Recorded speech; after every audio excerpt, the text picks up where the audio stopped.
नमस्कार दोस्तों। तो आज हम लोग बात करने वाले हैं जो हमारे यूपी ट्रिपल एससी का पेट वाला एग्ज़ाम होने वाला, बहुत इंपॉर्टेंट आप लोग के लिए होने वाला है। जितने भी अपने एग्रीकल्चर वाले हैं उनके लिए तो भैया बहुत ज़रूरी है कि अगर आपने इस बार पेट क्वालिफाई कर लिया तो आप मान लीजिए आपको नौकरी मिल गई।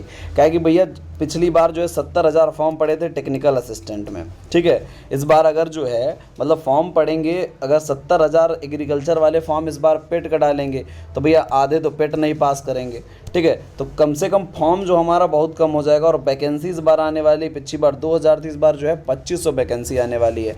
कहने का मतलब भैया आपके लिए बहुत ज़्यादा आसान हो जाएगा। पिछली बार का कट ऑफ आप देख ही रहे थे भैया, कितना गया था भैया, सिर्फ जो है 33% कट ऑफ गया था। मतलब भैया 450 नंबर में से आप कितना नंबर आपको लाना था, सिर्फ 151 नंबर लाना था, वो भी जनरल कैटेगरी वाले को। बात समझ रहे हैं आप। अगर ओबीसी एससी है तो इससे भी कम जो है आपका कट ऑफ गया था, ठीक है। तो 151 तो जनरल का कट ऑफ था। और आप अगर जो है मतलब 200 क्वेश्चन में से, कहने का मतलब अगर आपने 60 से 70 क्वेश्चन कर लिया तब भी आपका कल्याण हो गया, ठीक है। तो आपको जो है इतना कम कट ऑफ जब गया था आपका, तो आसानी से जो है आपका हो जाना चाहिए टेक्निकल असिस्टेंट में। लेकिन उससे पहले आपको जो है पेट की परीक्षा ये पास करनी पड़ेगी जो 20 तारीख को होने वाली है, ठीक है। तो हम आपको क्या करेंगे भैया, जो जीएस वाला पोर्शन है उसके कुछ टेस्ट आपको करवा देंगे, जिससे आपका क्या होगा, आसानी से क्वेश्चंस आपके क्या हो जाएं, सॉल्व हो जाएं, ठीक है। इसके अलावा कोशिश करेंगे कि आपको जो है एक क्लास जो है हम करंट अफेयर की दे दें, 1 या 2 क्लास आपको, तब तक हम आपको करंट अफेयर के भी प्रोवाइड करवा देंगे, ठीक है। तो सबसे पहले आप बात करते हैं क्या, जो हमारा जो है पॉलिटी का आज हम लोग टेस्ट रखे हैं, ठीक है। पॉलिटी हमारा बहुत इंपॉर्टेंट टॉपिक है। जो है पॉलिटी से हमारे जो है देखो, पहले तो 5 क्वेश्चन आने हैं पॉलिटी के, ठीक है। उसके अलावा जो हमारा मिसलेनियस वाले 10 क्वेश्चन है, उसमें भी जियोग्राफी और पॉलिटी का पोर्शन खूब आना है, ठीक है। जियोग्राफी पॉलिटी का कहने का मतलब करीब जो है 7 क्वेश्चन जो है पॉलिटी से, आप मान लीजिए आपके कम से कम 7-8 क्वेश्चन जो है पॉलिटी से आएंगे, ठीक है। तो कोशिश करते हैं कि ज़्यादा से ज़्यादा कवर करवा दें हम आपको एक ही टेस्ट में, ठीक है। स्टार्ट करते हैं हमारा जो आज पहला टेस्ट है। पहले बात करते हैं प्रस्तावना में भैया कितनी बार जो है एक बार संशोधन हुआ है, वो कब हुआ है। हाल ही में अभी जो है कल ही शायद एग्ज़ाम हुआ था जो हमारा, इसमें भैया जो एग्ज़ाम हुआ था उसमें पूछा गया था जो प्रस्तावना में हमारा संशोधन हुआ है एक बार, वो कब हुआ था भैया, ठीक है। तो ये भैया जो है प्रस्तावना में संशोधन कब हुआ था, 42वां संविधान संशोधन कब हुआ था, 1976 में, ठीक है। एक्चुअल में बात ऐसी थी कि पहले भैया प्रश्न उठा था कि प्रस्तावना संविधान का अंग है कि नहीं, ठीक है।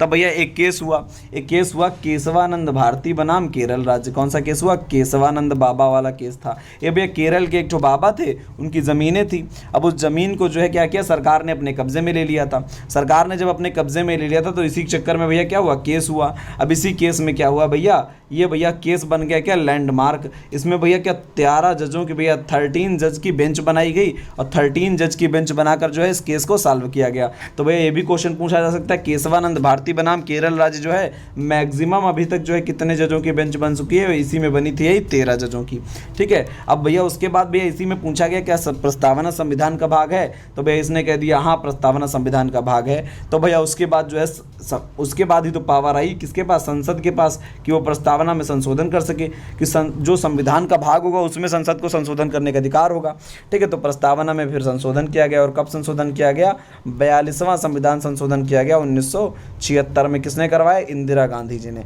और भैया इसमें 3 चीज़ें जो है नई जोड़ दी गई। कौन कौन सी भैया जोड़ दी गई, ये क्वेश्चन तो बहुत ज़्यादा पूछा जाता है। कौन कौन सी चीज़ें जोड़ दी गई, पहले जोड़ दिया गया भैया समाजवाद, ठीक है, सोशलिज्म। इसके अलावा दूसरा जोड़ दिया गया क्या भैया, पंथ निरपेक्षता, कहने का मतलब सेकुलरिज्म। और तीसरा जोड़ दिया गया भैया क्या, अखंडता, ठीक है, अखंडता, इंटीग्रिटी।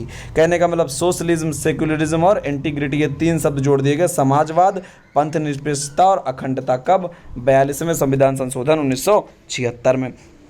आगे अगर हम लोग बात करें, भारतीय संविधान में मूल अधिकारों को किस अनुच्छेद में रखा गया है, तो भैया आपको बताएं हम मूल अधिकार जो हमारे हैं किस भाग में आते हैं, ये आते हैं भाग 3 में। किसमें आते हैं, भाग 3 में। अब भाग 3 में जो हमारे मूल अधिकार आते हैं, आर्टिकल कितने से कितने लेकर 12 से लेकर 35 तक हमारे क्या मूल अधिकार हैं, ठीक है। 12 से 35 तक लेकर हमारे क्या मूल अधिकार हैं। अगर बात करें भैया शुरुआत, संविधान जब शुरू होता है तब भैया टोटल संविधान में कितने भाग हैं, पहले 22 भाग थे, आज की कंडीशन में भैया 25 भाग हो चुके हैं, ठीक है। तो भैया अगर 22 भागों में पूछा जाए भाग 1 क्या बताता है, तो भाग 1 हमारा बताता है भूभाग को, ठीक है। जबकि भाग 2 हमारा क्या बताता है, जनसंख्या के बारे में, ठीक है। देखो दूसरा बताता है नागरिकता के बारे में, सिटीजनशिप के बारे में, और तीसरा हमारा बताता है फंडामेंटल राइट्स मतलब मूल अधिकार के बारे में, और चौथा आर्टिकल बताता है डीपीएसपी मतलब राज्य के नीति निर्देशक तत्वों के बारे में। अब भैया जो हमारा तीसरा था फंडामेंटल राइट्स, ये हमारे आते हैं किसमें, भाग 3 में। इसके अलावा भैया किस में आएंगे, ये भैया आएंगे 12 से लेकर 35 तक हमारे आर्टिकल, ठीक है।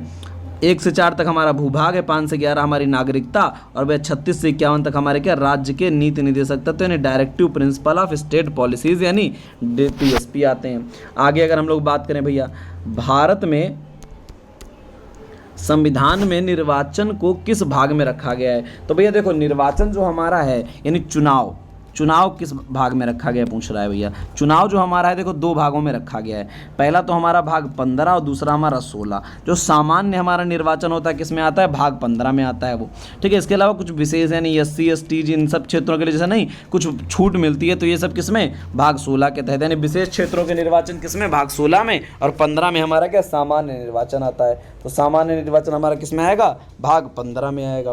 भारत में राष्ट्रपति को हटाने हेतु महाभियोग किस अनुच्छेद के तहत लगाया जाता है। आपको क्या करेंगे, एक पार्ट का वीडियो बना देंगे पूरा पूरा, ठीक है, जिससे आपको क्या होगा, सारे 25 के 25 पार्ट आपको एक बार में याद हो जाएंगे, ठीक है। ट्रिक बता देंगे कैसे आपको याद करना है, 25 के 25 भाग आप याद कर लेंगे संविधान के, ठीक है। बात करेंगे भारत में राष्ट्रपति को हटाने के लिए कौन सा भैया आर्टिकल जो है महाभियोग लागू करने की बात करता है। अब महाभियोग क्या होता है, देखो भैया भारत के राष्ट्रपति को हमें हटाना है, ठीक है। भारत के राष्ट्रपति को हटाने के लिए सबसे पहले क्या ज़रूरी है कि भाई इसने क्या किया हो, संविधान का दुरुपयोग किया हो, यानी संविधान में कोई चीज़ लिखी है उसके खिलाफ काम किया हो, ठीक है, तभी इसको सिर्फ हटाया जा सकता है। अब इसको हटाने के लिए क्या होगा, 2 हमारे जो है संसद के सदन जो होते हैं, एक तो होता है लोकसभा, एक होता है हमारा क्या, राज्यसभा।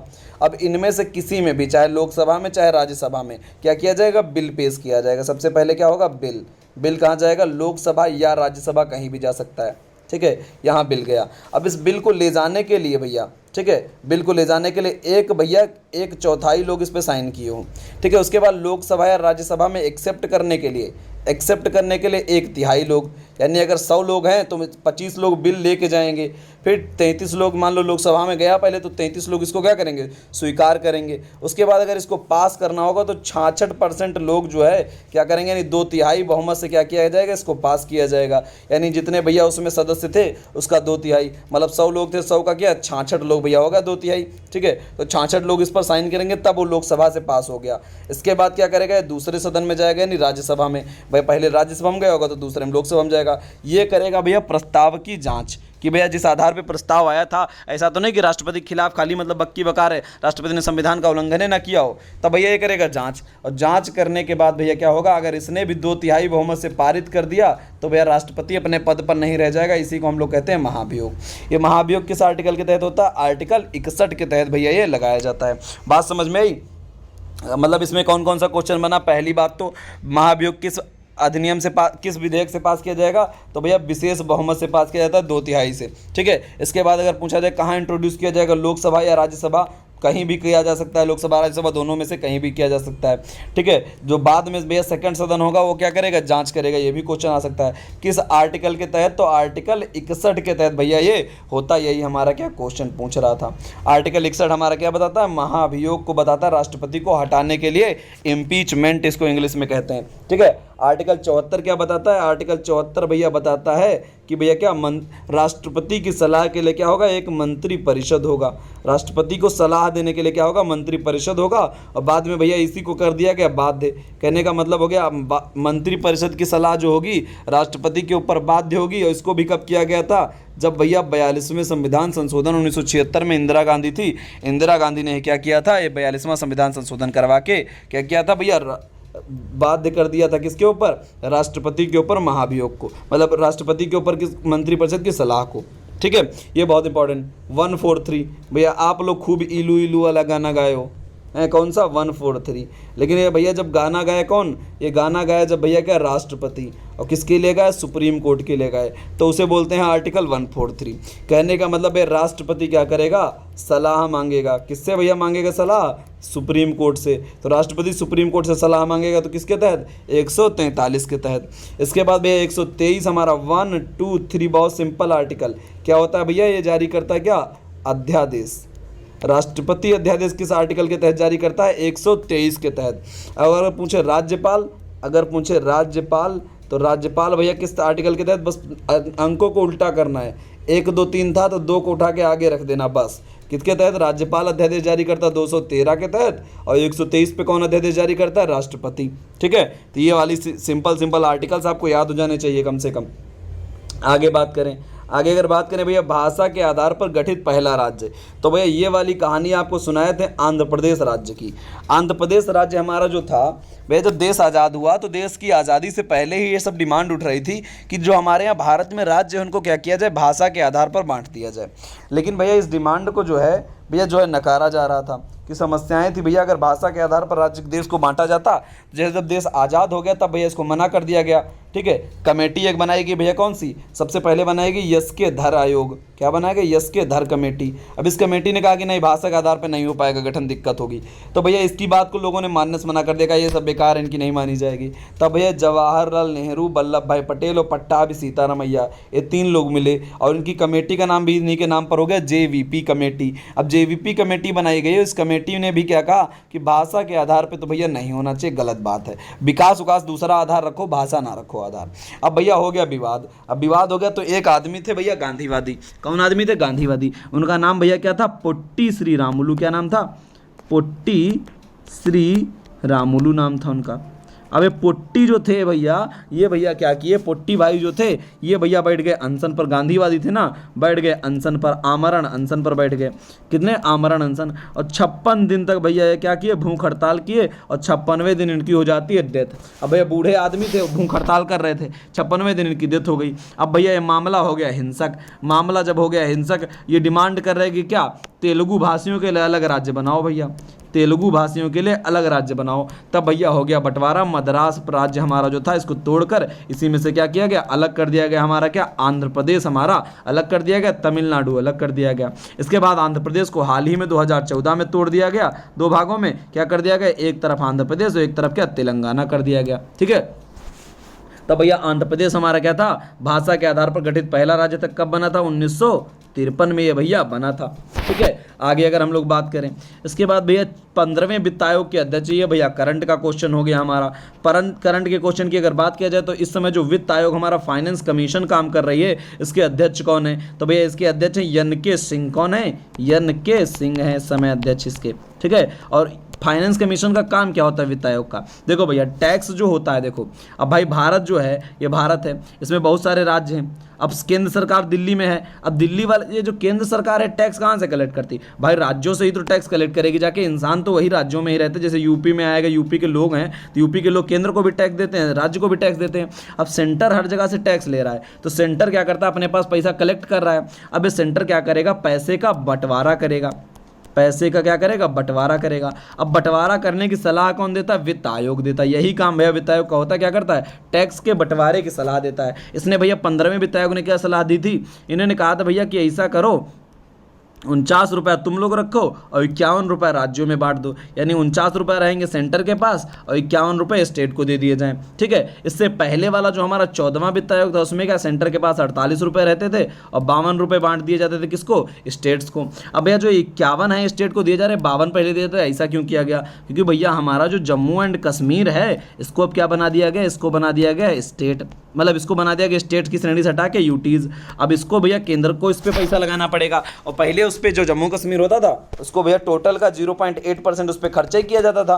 तो इन्होंने कहा कि अब सीधे 1% खर्च करेंगे और भैया तुम्हारा जो है 48 से, मतलब हमारा 48 से बढ़ाकर 49 कर दो। तो इस बार वित्त आयोग का भैया क्या है कि कौन कितने रुपए लेगा? तो 49 रुपये ले लेगा भैया क्या? केंद्र सरकार। 51 रुपये ले लें, राज्य सरकारों में बांट दिया जाएगा। फिर अलग अलग राज्यों में बांट दिया जाएगा। सब में हर राज्य में जैसे जनसंख्या, वनसंख्या और विकास, इन सब चीज़ों के आधार पर जो है बंटवारा कर दिया जाता है। जनसंख्या जिसकी जितनी ज़्यादा होगी उसको खर्चा ज़्यादा लगेगा तो उसको पैसा ज़्यादा दिया जाता है। ठीक है, 15वें वित्त आयोग में ये किया गया था। कौन अध्यक्ष थे? NK सिंह। आगे बात करें अगर हम लोग, ऐसी स्थिति में जब राष्ट्रपति उपराष्ट्रपति दोनों अपने पद पर ना हो तब भैया पद का निर्वहन, उनके कार्य कौन देखेगा? ठीक है, देखो भैया पूछ रहा है राष्ट्रपति की कृत्य का निर्वहन करने की व्यवस्था करने का अधिकार। क्वेश्चन को ध्यान से पढ़ना नहीं तो गलत मारोगे। ऐसी परिस्थिति में जब राष्ट्रपति उपराष्ट्रपति दोनों अपने पद पर ना हो तब राष्ट्रपति की कृतियों का, राष्ट्रपति के कृत्यों यहाँ पर होना चाहिए, कृत्यों नहीं, कृत्यों का निर्वहन करने के लिए व्यवस्था करने का अधिकार किसके पास है। देखो भैया व्यवस्था करने का अधिकार किसके पास है आप बताएंगे, उच्चतम न्यायालय, हम कर देंगे गलत। व्यवस्था करने का अधिकार था संसद को, और संसद ने यह व्यवस्था किया कि भैया जो सुप्रीम कोर्ट का हमारा चीफ जस्टिस ऑफ इंडिया होगा वही क्या करेगा, जब ये दोनों पद पर नहीं होंगे तो काम करेगा। तो व्यवस्था करने का अधिकार किसको था, संसद को था, और संसद ने यह व्यवस्था किया है कि जो हमारा चीफ जस्टिस ऑफ इंडिया होगा वो काम करेगा राष्ट्रपति के काम के तौर पर, राष्ट्रपति के पद के पर, ठीक है। और ऐसा सिर्फ भारत में क्या एक बार हुआ है, कब भैया, जब भैया जो हमारे मोहम्मद हिदायतुल्लाह जो है, मोहम्मद हिदायतुल्लाह ये भैया थे चीफ जस्टिस ऑफ इंडिया, ये चीफ जस्टिस ऑफ इंडिया थे, और इन्हीं को क्या किया गया भैया, पहली बार जो है इन्होंने प्रेसिडेंट के तौर पर काम किया था चीफ जस्टिस ऑफ इंडिया रहते हुए, ठीक है। तो एक बार हुआ, तो भैया संसद को करने का अधिकार है, किसको बनाती है संसद, चीफ जस्टिस ऑफ इंडिया को। लोकसभा में मंत्रियों की कुल संख्या कितनी अधिकतम हो सकती है, तो भैया देखो संसद में जितने सदस्य होंगे, ठीक है, लोकसभा में जितने सदस्य होंगे उसके 15% से भैया ज़्यादा नहीं हो पाएगा, यानी कुल सदस्यों का 15% से ज़्यादा मंत्री नहीं बन पाएंगे। इसका मतलब है बी ऑप्शन इसका सही है, ठीक है, यानी संसद जितने बने उसके 15% से ज़्यादा मंत्री नहीं बनाए जा सकते। आगे बात किया जाए, कोई विधेयक धन विधेयक है या नहीं, ये कौन निर्धारित करेगा, कोई बिल जो है मनी बिल है या नहीं, इसका निर्धारण करने का काम देखो धन संबंधी, धन विधेयक संबंधी सारी शक्तियाँ किसके पास होती हैं, लोकसभा के पास, ना कि राज्यसभा के पास। सारे पावर किसके पास, लोकसभा के पास। और ये बताने का काम भी कौन सा विधेयक धन विधेयक है या नहीं कौन करता है, लोकसभा का स्पीकर करता है, ठीक है। लोकसभा ही इस बिल को पास करती है और राष्ट्रपति की पूर्वानुमति से पेश होता है। ये ज़्यादा हो गया, छोड़ो। राज्यसभा भैया लोग कितने दिन तक रख सकती है, सिर्फ 14 दिन तक इस बिल को रख सकती है, यानी पैसे रुपए का अगर मामला होगा तो राज्यसभा के पास पावर्स उतनी नहीं है। राज्यसभा सिर्फ 14 दिन तक धन विधेयक को अपने पास रख सकती है, उसके बाद वो स्वतः ही पारित हो जाएगा। लोकसभा का स्पीकर बताता है, यानी अध्यक्ष बताता है कि भैया कौन सा धन विधेयक है कौन सा नहीं है। भीमराव अंबेडकर द्वारा संविधान की आत्मा किसको कहा गया है, तो भैया भीमराव अंबेडकर ने संविधान की आत्मा किसको कहा है, आर्टिकल 32 को इन्होंने कहा संविधान की आत्मा, किसको, आर्टिकल 32 को। आर्टिकल 32 अब ये भैया मूल अधिकार में आएगा, आपको बताए थे 12 से 35 तक मूल अधिकार होते हैं, तो मूल अधिकार में आएगा। आर्टिकल 32 में है क्या हमारा, तो भैया आर्टिकल 32 में हमारा है भैया क्या, संवैधानिक उपचारों का अधिकार, क्या है, संवैधानिक उपचारों का अधिकार है, ठीक है। ये किस में आता है, आर्टिकल 32 में। आगे बात करें, अगर भारतीय संविधान में नीति निर्देशक तत्वों का स्रोत क्या है, कहाँ से भैया डीपीएसपी यानी नीति निर्देशक तत्व कहाँ से लिए गए हैं, तो भैया आयरलैंड से लिए गए हैं। बहुत इंपॉर्टेंट, कई बार पूछा गया यूपी ट्रिपल एससी में, आयरलैंड से लिए गए हैं क्या, नीति निर्देशक तत्व, याद रखना। ग्राम पंचायत की त्रिस्तरीय व्यवस्था, 3 टियर सिस्टम भैया किसने खोजा था, बलवंत राय मेहता ने खोजा था। किसने, बलवंत राय मेहता। भैया क्वेश्चन सॉल्व करने के पर्पज़ से आपको नहीं पढ़ा रहे हैं, इस पर्पज़ से पढ़ा रहे हैं कि ज़्यादातर पॉलिटी के क्वेश्चन जो आए वो हल हो जाएं, कि क्वेश्चन सॉल्व करवाना था तो आपको सीधे आंसर बता देते। एक्सप्लेन इसलिए कर रहे हैं क्योंकि उससे रिलेटेड जितने भी क्वेश्चन बनते हैं वो सारे आपके कवर हो जाएं, ठीक है। तो ग्राम पंचायत की त्रिस्तरीय पद्धति कहाँ पर भैया, बलवंत राय मेहता ने इसका सिफारिश किया था। आगे अगर हम लोग बात करें, प्रथम पंचायती राज का उद्घाटन भैया 2 अक्टूबर 1959 को कहाँ किया गया था, नागौर डिस्ट्रिक्ट राजस्थान। भैया टीजीटी में पूछा गया क्वेश्चन हाल ही में, कहाँ किया गया था, नागौर डिस्ट्रिक्ट राजस्थान में। भारत के संविधान के किस भाग में नागरिकता का प्रावधान, तो आपको बताए थे भैया भाग 2 में क्या है, नागरिकता। भाग 1 में भैया ये भाग आपको याद करवा देंगे क्या है, भूभाग है। भाग 2 में क्या है, नागरिकता है। भाग 3 में मूल अधिकार, और भाग 4 में आपको बताए थे क्या, राज्य के नीति निर्देशक तत्व आते हैं। इसके बाद अगर बात किया जाए निम्न में से कौन सी अनुसूची में ग्राम पंचायत है भैया, तो अनुसूची पूछ रहा है, शेड्यूल भैया देखो भैया 11वीं शेड्यूल में क्या है हमारा, ग्राम पंचायत है। ग्राम पंचायत किस में आती है, 11वें शेड्यूल में हमारी ये आती है, ठीक है। अगर बात किया जाए भैया जो यहाँ पर अनुसूचियां लिखी, इनको भी आपको हम एक बार करवा देंगे एक क्लास में। 12 टोटल हमारी क्या अनुसूचियां हैं। मूल संविधान में 8 थी, अब बढ़कर कितनी हो गई हैं, 12 ये हो गई हैं। ठीक है भैया। 10 में हमारा क्या, दा से 10, और दा से हमारा क्या, दल बदल। दा से हमारा दल बदल कानून हमारा किसमें, अनुसूची 10 में आता है। 11 में हमारा भैया आता है ग्राम पंचायत, और 12 में हमारी आती है नगर पालिका। ठीक है, इतना आप याद रख सकते हैं। ठीक है, 10 में क्या, दल बदल, 11 में भैया ग्राम पंचायत, 12 में नगर पालिका। संविधान सभा में तदर्थ झंडा समिति के अध्यक्ष कौन थे भैया, तो तदर्थ झंडा समिति के अध्यक्ष थे हमारे राजेंद्र प्रसाद। ठीक है, जबकि भीमराव अंबेडकर भैया किसके थे, प्रारूप समिति के अध्यक्ष थे। किसके, प्रारूप, सबसे इंपॉर्टेंट समिति हमारी प्रारूप समिति थी, जिसके अध्यक्ष कौन थे, भीमराव अंबेडकर थे। और भैया प्रांतीय सभा के अध्यक्ष कौन थे, ये भैया थे सरदार वल्लभ भाई पटेल। और संघीय भैया के अध्यक्ष कौन थे, संघीय के अध्यक्ष थे भैया जवाहरलाल नेहरू। आगे अगर बात किया जाए भैया राष्ट्रपति के क्षमादान की शक्ति, भैया आपको किसी ने क्या किया, कोर्ट में भैया आपको मिल गई है सजा। कोर्ट में आपको जब सजा मिल गई है, आपको क्या करना है, राष्ट्रपति के बजाय आपने डाल दिया भैया आवेदन कि आपको क्षमा कर दिया जाए, मतलब या फिर आप दिखाना चाहते हैं कि आपने गलत नहीं किया था। ठीक है, तो भैया इसके लिए भैया भूल को सुधारने के लिए, जो कोर्ट द्वारा भूल हो जाती है उसको सुधारने के लिए क्षमादान शक्ति किसको दी गई, राष्ट्रपति को। अब किस आर्टिकल के तहत भैया क्षमादान शक्ति दी गई है, आर्टिकल 72 के तहत। तो भैया नाम 72, जिला तासी, सिर पे हाथ रब का, वो क्या है, हाथ में 786, वो डायलॉग है ना 72 सिंह। तो 72 सिंह क्या करता था, सबको क्षमा कर देता था। ठीक है, तो क्षमादान शक्ति भैया किस में है, आर्टिकल 72 में है। आगे अगर हम लोग बात करें भैया सुप्रीम कोर्ट के जजों की संख्या को बदल सकता है कौन भैया, बदल सकता है जजों की संख्या, तो भैया कानून द्वारा संसद बदल सकती है। संसद भैया क्या कर सकती है, जजों की संख्या को बदल सकती है। भैया जब प्रारंभ में सुप्रीम कोर्ट हमारी बनी थी तब इसमें कितने जज थे, तो 1+7 जज हुआ करते थे। अब भैया 2019 से कितने जज हो गए, 2019 से कितने जज हो गए, 1+33, कहने का मतलब एक हमारा चीफ जस्टिस और 33 अन्य न्यायाधीश, मतलब टोटल जज कितने हो गए, 34 इस समय वर्तमान में हैं। ठीक है, आगे अगर हम लोग बात करें, भारत में एक राज्य कार्यकारी शक्ति के संदर्भ में निम्नलिखित में से कौन सा कथन सही है, पूछ रहा है भैया। ठीक है, राज्य को कार्यकारी शक्ति भैया कहाँ, राज्यपाल में निहित होती है, एकदम सही बात है। राज्य की समस्त कार्यपालिकी शक्तियाँ किसमें निहित होती हैं, राज्यपाल में। वास्तविक कार्यकारिणी परिषद भैया मंत्रिपरिषद होती है, ये भी सही है। राज्य में सभी कार्यकारी निर्णय मुख्यमंत्री, गलत जवाब भैया। राज्य में सभी कार्यकारिणी परिषद कार्यकारिणी निर्णय किसके नाम पर लिए जाते हैं, राज्यपाल, इसीलिए तो निहित लिखा है भैया। तो नाम पर किसके लिए जाते हैं भैया, नामिक, तो अध्यक्ष है बेचारा राज्यपाल। तो तीसरा गलत है, पहला दूसरा सही है। पहला दूसरा भैया पहले ऑप्शन में ही दिया हुआ है। आगे अगर हम लोग बात करें, संविधान के अनुच्छेद पर ध्यान दो भैया, बताओ इनमें से कौन सा गलत है। तो भैया राष्ट्रपति की क्षमादान शक्ति किसमें है, आर्टिकल 72 में है। इसके अलावा भैया 143 में हमारा क्या, सुप्रीम कोर्ट के सलाहकार अधिकार, क्षेत्राधिकार है। इसके बाद भैया आर्टिकल 360 में हमारा वित्तीय आपातकाल, ये भैया तीनों तो हो गए सही, और गलत आपको भैया बताना था। 148 से 151 हमारा क्या, भारत का अटॉर्नी जनरल, गलत जवाब। अटॉर्नी जनरल किस में है भैया, आर्टिकल 76 में है। ठीक है, अटॉर्नी जनरल किस में, 76 में। 148 से 151 हमारा क्या, CAG आता है भैया, क्या कंट्रोलर एवं ऑडिटर जनरल, हिंदी में बोलते हैं नियंत्रक एवं महालेखा परीक्षक, जो क्या करता है, CAG का काम भैया क्या होता है, CAG का काम होता है जो भैया पैसा वैसा खर्च कर रही सरकार, उसकी क्या जांच करना, क्या काम होता है, CAG का, वो आता है 148 में। 76 में हमारा आता है अटॉर्नी जनरल, इसका क्या काम होता है, ये भैया सरकार का क्या होता है, सरकार का होता है वकील। सरकार का वकील, यानी सरकार पे किसी ने केस कर दिया अगर, तो उसका केस लड़ने कौन जाता है, अटॉर्नी जनरल जाता है। ठीक है, तो ये चौथा गलत है भैया, पहला दूसरा तीसरा सही है, तो यहाँ पर B ऑप्शन इसका सही होगा। आगे अगर हम लोग बात करें, उपराष्ट्रपति को हटाने का प्रस्ताव किसमें पेश किया जाता है भैया, तो उपराष्ट्रपति को हटाने का प्रस्ताव भैया किसमें पेश किया जाएगा, केवल भैया राज्यसभा में पेश किया जाएगा। क्योंकि जो हमारा उपराष्ट्रपति होता है ये क्या होता है भैया, राज्यसभा का क्या होता है, पदेन सभापति होता है। जो वाइस प्रेसिडेंट है क्या है, राज्यसभा का सभापति होता है।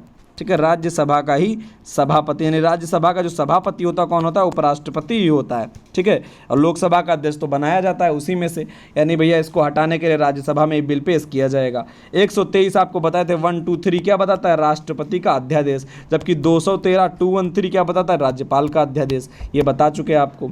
ठीक है, राष्ट्रीय ध्वज को कब अपनाया गया था भैया, अगर पूछा जाए भारतीय राष्ट्रीय ध्वज को कब अपनाया गया था, तो 22 जुलाई भैया 22 जुलाई 1947 को क्या किया गया था, झंडा अपना लिया गया था। हमारा 15 अगस्त को देश आज़ाद हुआ था और 15 अगस्त 1947 को झंडा लहराया गया था, इसीलिए हम लोग पहले ही क्या किए थे, झंडे को अपना लिए थे 22 जुलाई 1947 को। राज्य पुनर्गठन अधिनियम 1953 में बनाया गया था, आपको बताए थे भैया क्या हुआ था, श्री रामुलु ने सुसाइड मतलब आमरण अनशन किया, डेथ कर गए। उसके बाद पहला बन गया हमारा कौन सा, आंध्र प्रदेश। उसके बाद भैया बहुत सारे राज्यों में मांग उठने लगी, तब भैया क्या किया गया, राज्य पुनर्गठन अधिनियम बना दिया गया 1953 में। यह राज्य पुनर्गठन आयोग बना दिया गया 1953 में। इसने अपनी रिपोर्ट कब दी भैया, 55 में रिपोर्ट दी 1955 में। अब इस 55 की रिपोर्ट के आधार पर 1956 में क्या किया गया, राज्य पुनर्गठन अधिनियम बनाया गया। याद रखना, आयोग लिखा रहेगा तो 53 रहेगा और अधिनियम एक्ट लिखा रहेगा तो कब रहेगा, 1956 में। इसी के आधार पर भैया बांट दिया गया हमारा क्या, कितने राज्य, 14 राज्य बांट दिए गए थे और 6 यूटीज बना दिए गए, 6 केंद्र शासित प्रदेश बना दिए गए थे। ये हमारा कब ऐसा हुआ था, 1956 में। इसके बाद बात किया जाए भैया किसने अध्यक्षता की थी भैया, तो इसकी अध्यक्षता कर रहे थे फजल अली। राज्य पुनर्गठन आयोग की अध्यक्षता कौन कर रहा था, फजल अली अध्यक्षता कर रहे थे। और भैया इसके अलावा 2 और सदस्य इसमें थे, KM पन्नीकर और भैया कौन, हृदयनाथ कुंजरू। कौन कौन सदस्य थे, ये भैया तो हो गए अध्यक्ष। इसके अलावा सदस्य कौन हो गए भैया, हृदयनाथ कुंजरू, हृदयनाथ कुंजरू। इसके अलावा दूसरे सदस्य कौन हो गए भैया, इसके अलावा फजल अली और भैया कौन हो गए, फजल अली, हृदयनाथ कुंजरू और अरे कौन बताया यार अभी, चलो याद नहीं आ रहा, अभी एग्जैक्ट बताए थे तुमको वही होंगे, छोड़ो। मूल संविधान में भागों की संख्या भैया, मूल संविधान में भागों की संख्या भैया कितनी है भैया, मूल संविधान में 22 थी, आज की कंडीशन में कितनी हो गई, 25 हो गई है। मौलिक कर्तव्यों को संविधान में शामिल करने की अनुशंसा किस समिति ने की थी, तो भैया स्वर्ण सिंह समिति ने बताया था क्या, मौलिक कर्तव्य यानी फंडामेंटल ड्यूटीज़, भैया तुम्हारे भी कुछ कर्तव्य होने चाहिए, उनको शामिल करने की भैया जो हमारा है, कौन सी समिति ने अनुशंसा की थी, स्वर्ण सिंह समिति। स्वर्ण सिंह समिति 1976 में बनाई गई थी। इसके बाद भैया मूल कर्तव्य संविधान में नहीं थे, कब शामिल किए गए थे, 44वें संविधान संशोधन 1978 द्वारा ये शामिल किए गए थे, ठीक है।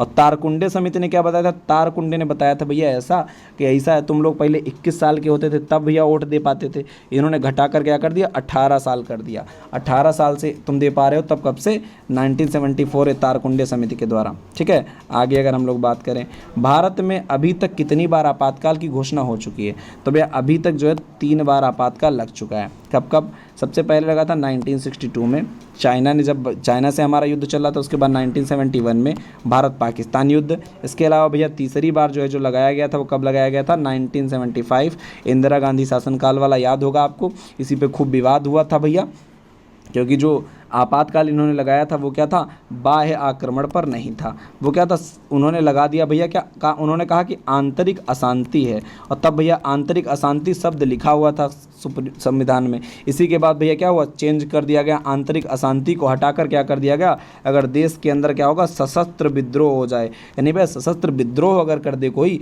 तब आप जो है सिर्फ क्या लगा सकते हैं, इमरजेंसी लगा सकते हैं। ऐसे आप अशांति बता कर क्या नहीं लगा सकते इमरजेंसी। तो 3 बार अभी तक क्या लग चुकी है, इमरजेंसी। धन विधेयक किस आर्टिकल में आता है, तो 110 में हमारा आता है क्या, धन विधेयक, जबकि 112 में हमारा क्या, वित्त विधेयक। फाइनेंस हमारा किस में, 112 में। मनी देखो, मनी किस में, मनी आता है 110 में, ठीक है, जबकि फाइनेंस हमारा आता है क्या, 112 में। याद रखना इस चीज़ को, ठीक है। इसके बाद अगर बात किया 123 आपको बता ही चुके हैं क्या अध्यादेश जारी करता है। 129 क्या बताता है कि भैया सुप्रीम कोर्ट हमारा क्या होगा, अभिलेख न्यायालय होगा।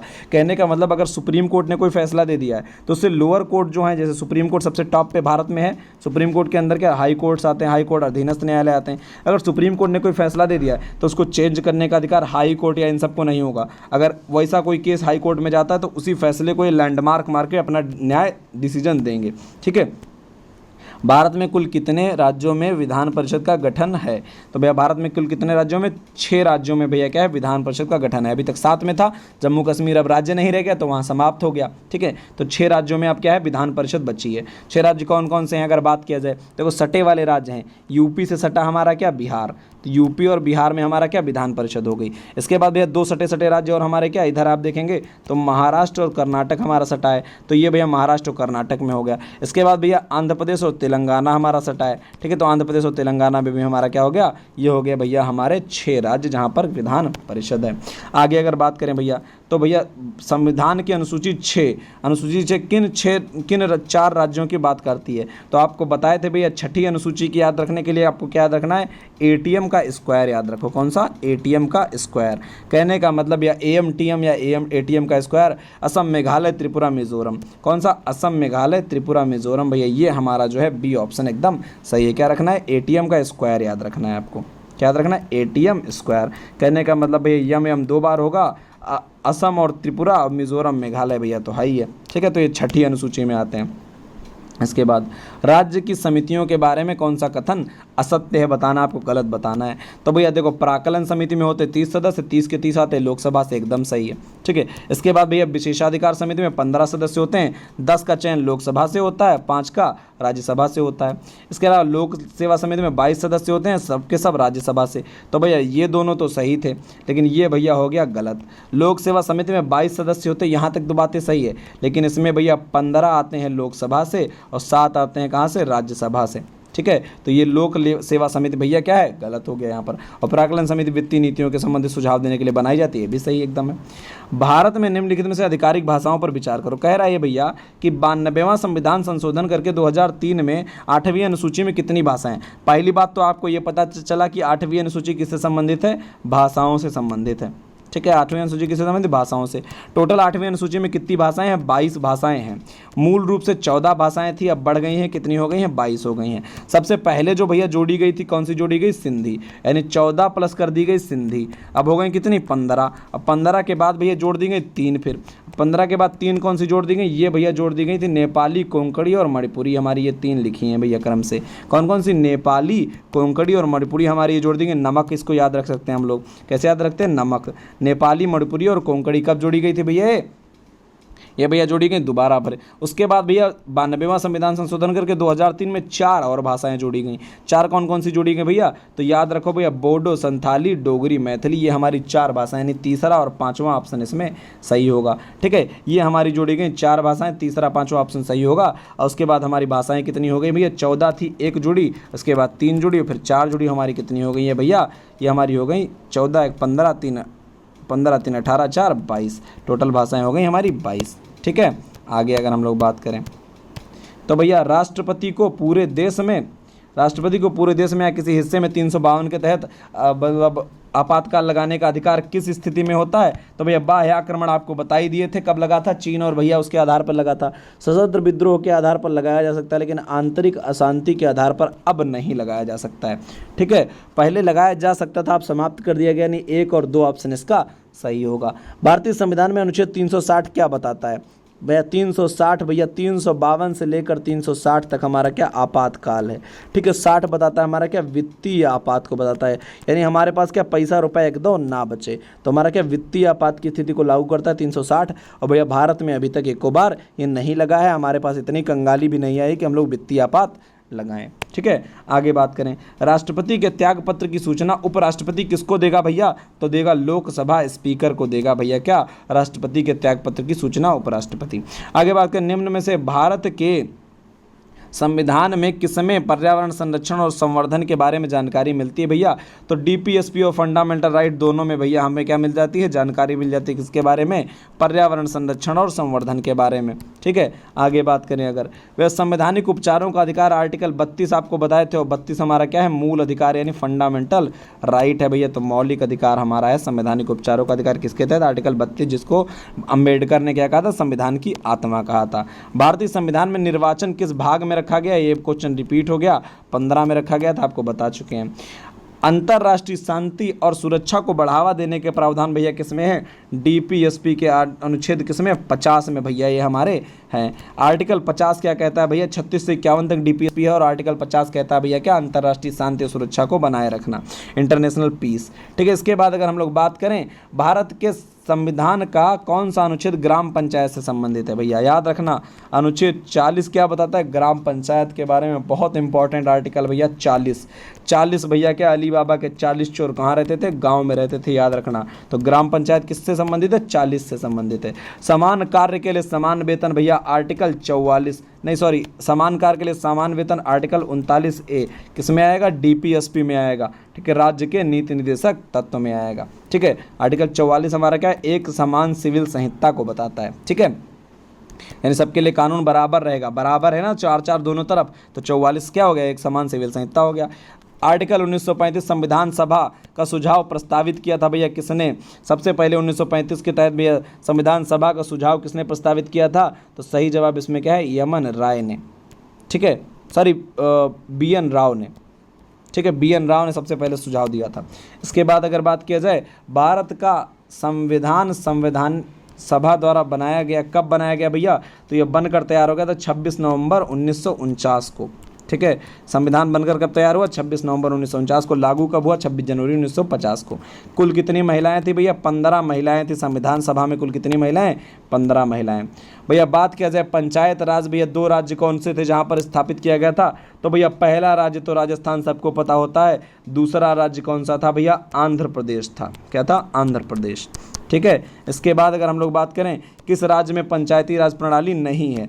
कहाँ पर भैया पंचायती राज नहीं है? पंचायती राज सिस्टम कहाँ पर नहीं अपनाया गया भैया? तो सिक्किम में हमारा क्या है? पंचायती राज सिस्टम नहीं अपनाया गया है। सिक्किम में हमारा क्या? पंचायती राज सिस्टम नहीं है। और 100% भैया ऑर्गेनिक भैया स्टेट हमारा यही बन गया है, ऑर्गेनिक फार्मिंग को करने वाला, ठीक है। आगे बात किया जाए, भारत में भैया उच्चतम न्यायालय की प्रथम महिला न्यायाधीश, अगर महिला न्यायाधीश पूछ रहा है, देखो भैया महिला न्यायाधीश पूछ रहा है, तब आप मारेंगे अन्ना चांडी को। अगर यहीं पर पूछता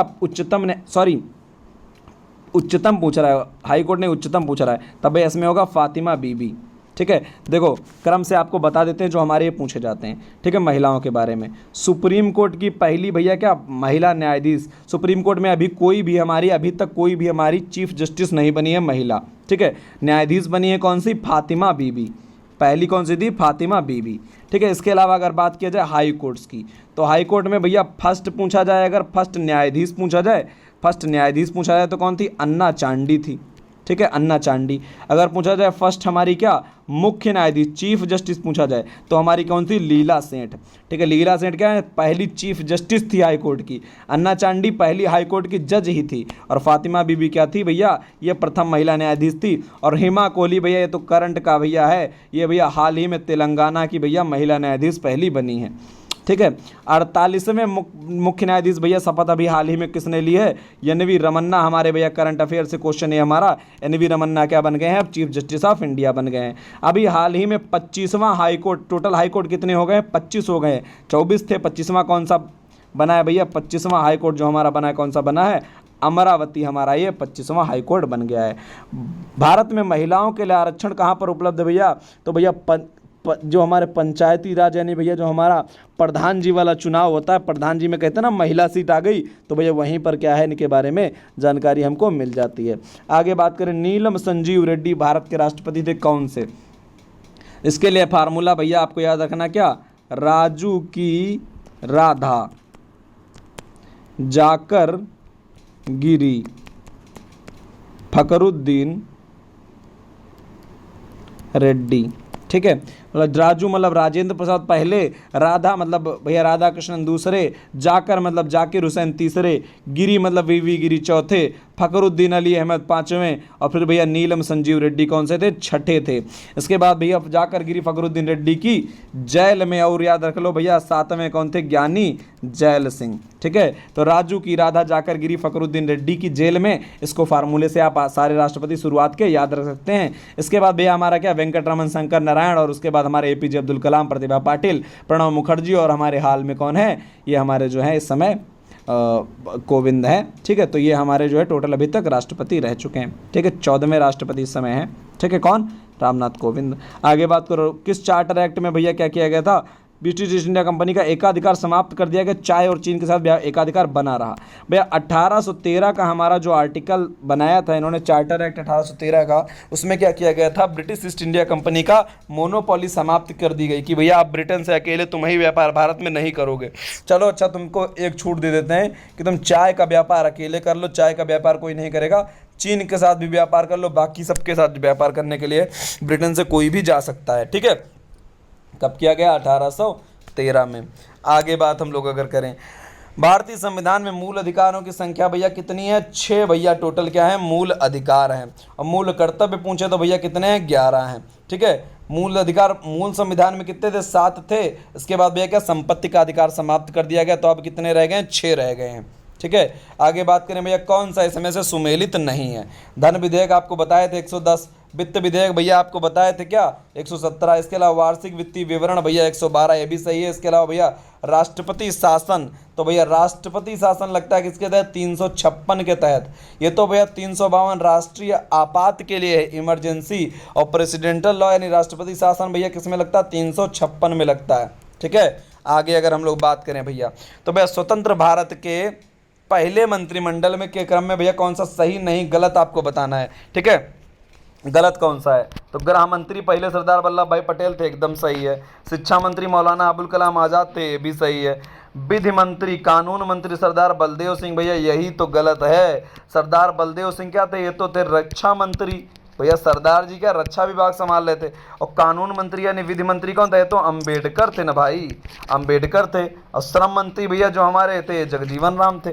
ठीक है, अब भैया केंद्र राज्य के बीच में वैधानिक शक्तियों का बंटवारा दिया गया है किस में, भैया स्टेट और सेंटर के बीच में बंटवारा किसमें, 7वीं अनुसूची में भैया इसका बंटवारा है।